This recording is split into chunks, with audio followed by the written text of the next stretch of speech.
My name is Reynald Isaac E. Fontanilla from STEM 119.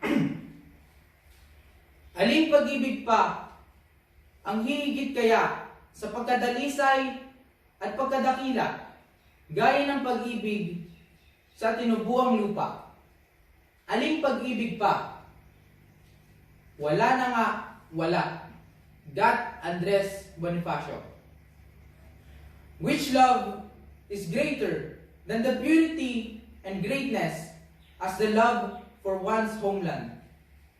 Which love is more? There is none. There is none. These words of Gat Andres Bonifacio in his poem, Pag-ibig sa Tinubuong Lupa, urged Filipinos to join movement to achieve Philippine independence. The Tagalog War, also known as the Philippine Revolution, is one of the most important events in our country's history, awakening a proud sense of nationalism for generations of Filipinos to come, in a goal to resist colonialism by Spain. In June 12, 1898, 122 years ago to be exact, then President Emilio Aguinaldo unfurled for the first time the Philippine flag in his home balcony in Kawit, Cavite. It symbolized the Philippine independence from more than 300 years of bondage from the Spanish tyranny. It was the birth of the Philippine Republic. It is needless to say that we enjoyed our independence today because of the valiant Filipinos before us who poured their blood and sacrificed their lives so that we can have freedom today. We can live free. We are free to dream and free to make that dream come true. History told us how our beloved Philippines suffered injustice and faced tyrannical rule during the Spanish regime. When Dr. Jose Rizal went to Europe to study, he observed the lives and culture, laws and governments of the countries in Europe and dreamed to liberate the Philippines from the hands of Spaniards. He played a major part in the country's struggle for reforming and independence. His writing, particularly the Noli Me Tangere and El Filibusterismo, showed people how the Philippines was being bondaged by the Spain. He used his books to expose the cruelties and of the Spanish colonizers. The book serves as a reflection of how a country faced harsh rules and limited rights. He wanted Filipinos to be free, equal like Spain, and that the Philippines should get its independence. The books inspired many people, including Gat Andres Bonifacio, who was the Supremo of the Katipuneros. Kataas-taasang kagalang-galangan Katipunan, anak ng bayan. Supreme, honorable, Katipunan of the children of the town. The Katipunan attracted people from lower and middle class across the country and joining them in armed revolt against Spain. Bonifacio and his fellow Katipuneros were planning a nationwide revolt. This led to an event called Cry of Pugat Lawin, wherein the revolutionaries took part in a mass tearing of their cedulas, symbolizing their fight against Spain.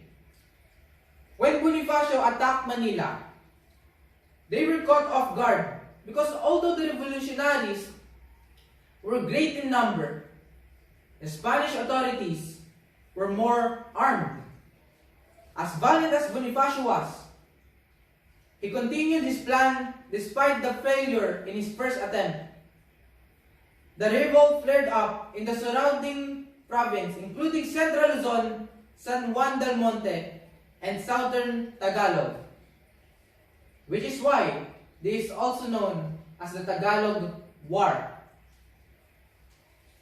Just like what we are experiencing in our time, fighting against Kapwa Filipinos, Katipuneros were faced with the same problem, fighting among themselves. Rivalries emerged between commanders and territories, creating a big rift in Katipunan, which divided it into two councils, the Magdiwang and the Magdalo. That is, those who favored Aguinaldo and those who favored God Andres Bonifacio. History books told us that to settle their leadership dispute, the Tejeros Convention was established. To unite the two factions and elect officers for the revolutionary government, and thus Andres Bonifacio lost to Aguinaldo and the leadership was overturned. Aguinaldo and his fellows soon established the Republic of Biak na Bato and drafted the first constitution. They came up with the pact that called for an end to the revolution, which was positively favored by the Spanish. However, other revolutionary generals took arms. The Philippines was not still independent. There came the Americans. The Treaty of Paris in 1898 had transferred Philippine sovereignty from Spain to the United States of America. But it was not recognized by the Filipino leaders, whose troops were in actual control of the entire archipelago except the capital city of Manila. The leaders of the Philippine Republic did not recognize U.S. sovereignty over the islands. And thus the U.S. reject Filipinos' claim of independence. All those struggles, those significant events, eventually led Philippines to becoming the first constitutional democracy in Asia. Transformed Philippines into an independent and proud citizen of the nation and the world. As Filipinos, we have to be constantly reminded of the Filipino struggles and solidarity, the story of the birth and growth of our race. A reminder to each of us to perpetuate our heritage. Once again, my name is Reynald Isaac Fontanilla. Thank you.